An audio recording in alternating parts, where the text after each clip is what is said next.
কি কাটছো সবটা?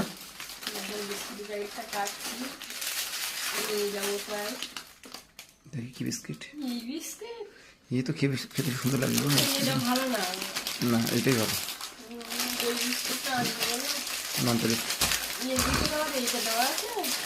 আরে ওই একটু শক্ত করার মতো, মানে ওই যদি ভেঙে যায় বিস্কুট তারপর তার জন্য। ওটা বের করছো, থাক না।